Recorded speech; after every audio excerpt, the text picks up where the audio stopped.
Et bonjour, dans cette vidéo, je vous emmène avec moi pour le 5e jour de randonnée au fil du Verdon, de la chapelle Saint-Jean au Point Sublime sur la commune de Rougon. C'est parti! Alors avant de commencer, petit retour quand même sur ma nuit. Je vous rappelle que la nuit d'avant, j'avais passé une très mauvaise fin de journée, très humide, très froid avec du vent. Et dans la nuit, ça n'a pas coupé. J'ai eu l'erreur, en fait, j'ai fait l'erreur de juste mettre mon matelas et de me mettre dans le duvet sur ce matelas, pensant que je serais suffisamment isolé. Mais en fait, pas du tout. Et en plein milieu de la nuit, je me suis réveillé et j'avais le duvet qui était tout trempé. En fait, l'humidité du sol par le matelas est pas passée, mais c'était imprégné au niveau du duvet sur les bords et tout était mouillé. J'ai passé toute une nuit dans un duvet tout humide et franchement, c'était pas super agréable, pas de tout repos non plus. Donc voilà. Donc voilà comment je pars dans cette condition-là, en fait. Pas très bonne nuit, mais bon. Donc je me lève et la porte étant fermée de la chapelle, j'avais quand même pris soin de fermer la porte de la chapelle pour dormir. J'entrevois à travers une croix gravée dans la porte un magnifique paysage avec la brume qui m'entoure, je pense. Donc j'ouvre la porte et je tombe sur ce magnifique paysage qui, une fois habillé, je sors et vais profiter de ce magnifique panorama. C'est magnifique. La brume entoure toute la chapelle. Je vois même pas le fond de la vallée. Je distingue à peine la vallée d'en face. Je suis juste dans un nuage. C'est vraiment super. C'est magnifique. Je finis donc de ranger toutes mes affaires et prends mon petit déjeuner dans ce panorama, dans ce paysage, avec une vue que j'oublierai certainement jamais.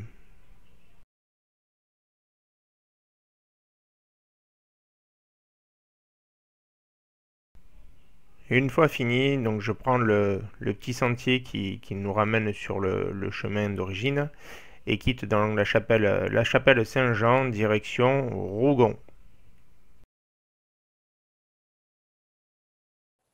Voilà mon petit sentier. Départ de bon matin. Désolé, l'appareil n'est pas stabilisé. Dans la brume matinale, on n'y voit strictement rien.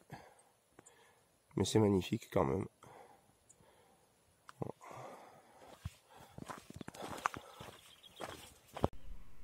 Au détour d'un virage, je tombe sur cet abreuvoir à mulets.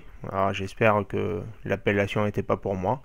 Mais je décide de poser mon sac et de faire un petit brin de toilette, ce qui me fera pas de mal compte tenu de la nuit que j'ai passée. Une fois tout propre et la laine fraîche, je continue donc sur ma trace qui va m'amener sur un plateau avant de me faire redescendre directement au bord du Verdon, où je pourrai longer pendant quelques temps le Verdon, vraiment tout près dans les gorges, en marchant sur la route.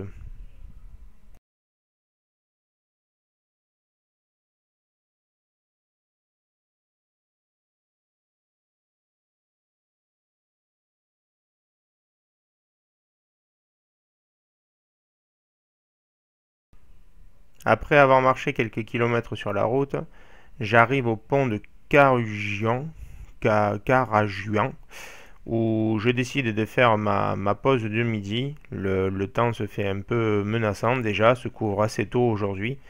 Donc je décide de m'arrêter là et de manger. Et coucou, ça y est, c'est l'heure de ma pause. Aujourd'hui, c'est fondu 4 fromages et ces petits croûtons. Là, ça n'a pas l'air mauvais, hein. Enfin, je vous dirai ça. Sinon, je mange au bord du Verdon, on s'en douter. Voilà, les berges. Je suis à 4 km et demi de Rougon par la route. Parce que mon itinéraire n'a finalement pas suivi le GR4, donc j'avais plus de kilomètres que prévu. Et donc par la route, 4 km et demi pour aller jusqu'à Rougon. Sauf que moi, je vais pas prendre la route. Je vais passer par le chemin qui est là et qui est censé me mener vous vous en doutez, là où il y a les nuages. Voilà, tout là-haut, je suis censé passer derrière pour remonter par derrière et arriver par les hauteurs de Rougon pour redescendre ensuite au départ du Martel. Donc voilà, allez, bon appétit à tous. Me voilà donc reparti le ventre plein, et vous vous en doutez, comme je l'ai dit dans la vidéo, quelques minutes, allez on va dire 30 minutes après mon départ à peine, la pluie s'invite encore une fois, décidément tous les jours j'aurais pris la pluie. Donc déballage du sac, protection des affaires, protection du bonhomme, avant de continuer à avancer. Quoi qu'il en soit, j'ai aucun abri pour me protéger, pour attendre que l'orage passe. Donc je préfère avancer, tant pis, et on verra bien jusqu'où je peux aller. Finalement, j'arrive sur les hauteurs de Rougon, où je crois que ça sera ma plus grosse déception de tout le parcours, sur les 280 km que j'aurais fait. C'est d'arriver à ce stade-là et d'avoir une vue magnifique, même avec la pluie. Le paysage était vraiment formidable. Mais à cause de la pluie qui vraiment tombait assez fort, et moi je commençais déjà à être bien trempé, j'ai pas osé sortir l'appareil photo de peur de lui faire prendre l'eau, et donc du coup j'ai pas fait de photo à ce moment-là, et ça restera ma plus grosse déception. J'arriverai finalement à Rougon, trempé comme une soupe. Je crois que seul le sac était sec, mais sinon moi j'avais mis un coupe-vent en fait et non pas quelque chose de vraiment étanche. Donc du coup le coupe-vent a pris l'eau et à force j'étais trempé, le pantalon trempé, bref, tout était trempé. Donc je suis arrivé à Rougon où je me suis installé à la crêperie qui était ouverte, histoire de me réchauffer un petit peu et d'attendre que la pluie cesse. Donc la vue là est de la crêperie. Et une fois la pluie s'étant arrêtée, je m'étais fixé comme point d'arrivée pour cette journée-là le point sublime donc à Rougon, qui m'entamait de la randonnée du jour 6 pour le sentier Martel. Et donc me voilà reparti, je décide de repartir. Toujours un peu humide, mais bon voilà. Donc je me mets sous un arche dans le village de Rougon où je peux, et je me change. Je me change parce que je me vois pas continuer trempé comme je suis, donc je décide de me changer, je me mets à l'abri, et me voilà tout sec. Donc la pluie cesse un petit peu, je repars, direction le point sublime. Je traîne pas quand même, mais voilà. Et le temps d'arriver au point sublime, je me prends encore un nouvel orage sur la tête, et je finis à nouveau, une deuxième fois, trempé comme une soupe. Sauf que là, problème, j'ai plus d'affaires de rechange. Les deux affaires que j'ai sont toutes les deux trempées.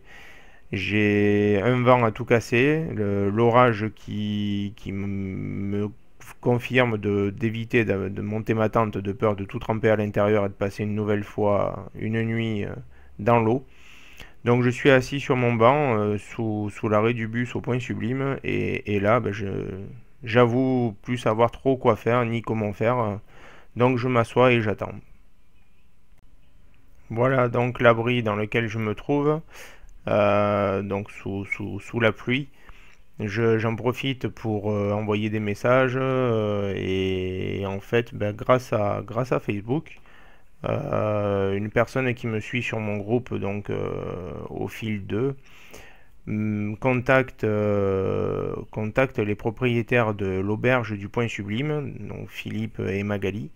Et il s'avère que par le jeu des relations, Philippe et Magali ne devaient pas être là ce soir-là. Et suite à un contretemps de leur part, ils y sont. Et donc après avoir passé presque une heure et demie dans le vent et sous la pluie, Philippe qui vient me secourir et me proposer son hospitalité pour la nuit, au chaud, au sec, où je vais pouvoir sécher mes deux équipements et pouvoir dormir au chaud et me prendre une douche chaude. Voilà. Donc voilà comment se termine mon 5e jour, donc au fil du Verdon. Demain, je repartirai serein et reposé, et je vous invite donc à me suivre sur mes prochains épisodes. N'hésitez pas à cliquer sur le pouce si vous avez aimé et à vous abonner. Merci.